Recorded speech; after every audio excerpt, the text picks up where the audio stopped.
Hello,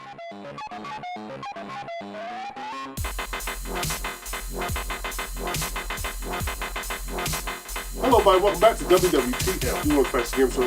I'm Mike C. I'm Fred White. Hey, the question is, can arcades make a comeback? Could they? That's a very, very good question. I don't know. I don't know either, Fred. That is a good question. Depends on where it's located at.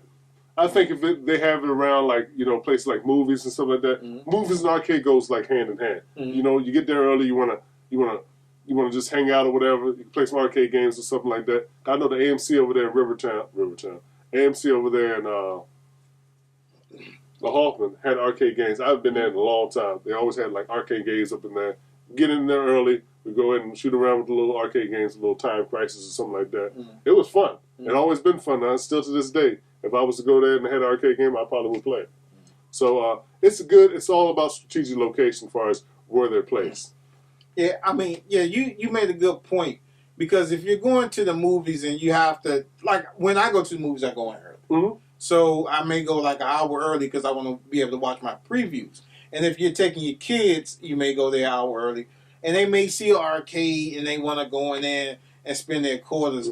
But I'm talking about an arcade that make games, 2D scroll games like Double Dragon, POW, Willow, Ghouls and Ghosts. Yeah. You know, games like that. Could they make a comeback?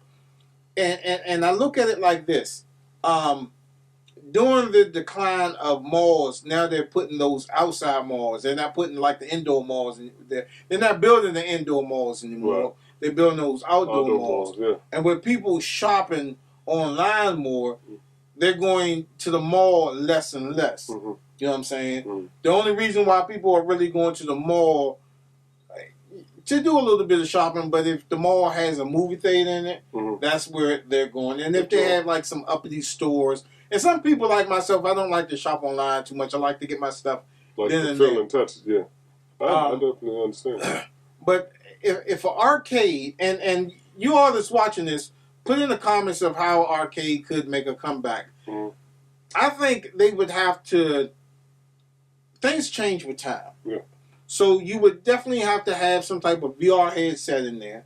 You would, I would say, some type of gaming lounge where you can play the Xbox or the PlayStation and the Switch, maybe all games, and then have a couple of arcade games spread around in there. Because for us, when we was growing up, arcades was like the movies. Yeah. Like the movies came out in the movie theater first, then they came out on Betamax.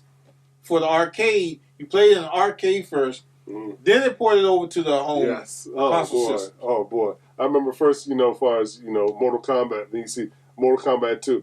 It was a thing when you saw a new arcade game. There would just be a crowd of people around that. It was just something about that excitement to see, that new game. And then this is amazing how these people know all the moves. Right. Like before, I don't know where they got the instruction from because they didn't have no like move list or whatever. They had like the basic instructions, punch, kick, all that special moves and stuff like that. It was special moves back then. And YouTube wasn't popular. No, it sure enough wasn't. As far as special, I don't know how they got the word of mouth, but people play this stuff and then they learn how to do stuff, and then the word of mouth traveled along, and these people were doing moves, freaking Killer Instinct, Street Fighter. Oh my gosh, man! It was just awesome seeing people play that game. Put your quarter on the arcade. That's right. And that one guy, you could not get him on. Nope. And especially when Dance Dance Revolution came out, when that joint came out, them kids thought that they could really dance in that joint. They was like, yeah, man, I'm about to go up here and do this. I'm about to kill him. And they wasn't doing no moves. They was just the arrow and the punches and stuff like that. And you couldn't tell them nothing. You could come up that like to do little twists or add a little something on there to it and everything. But it was just something good to watch, man. It was funny. It was amusing. Arcades was real fun growing up. I loved arcades, man. It was, man. It was teenage love. Yeah, there you go. That's when you could take a date to the arcade. That's right. You know what saying? And I'm then they just watch you play. They be like, you know what I'm saying? And just watch you play and beat up people and stuff like that. So it was fun. And just fellowshipping and that, getting the kids out the house. Oh, yeah. You know what I'm saying? Yeah. But, times change. And I guess parents look at it like, I done paid $500 for this Xbox One. I'm not going to no damn arcade. You know what I'm saying? But they would just have to do it a little bit differently. Like I said, they would have to keep up with the the home consoles, but I can't see something like, you know, Resident Evil coming out in the arcade and then being ported over to the home systems. Because if they make a Resident Evil in the arcade, then you have to play that's like 6 hours. You know how many quarters you have to spend if you die or something like that. You know what I'm saying? But I'm just talking about the 2D type games. Bring those back. Because I mean, you still have a market base for that, man. But it's just all in how you do it. Yeah, I agree with you. They would definitely have some type of. They would definitely have to have some type of a reader for your phone or your watch or something like that. And plus, you know, if you accept quarters and stuff like that. But I'm not talking about like Dave and Buster's. Yeah.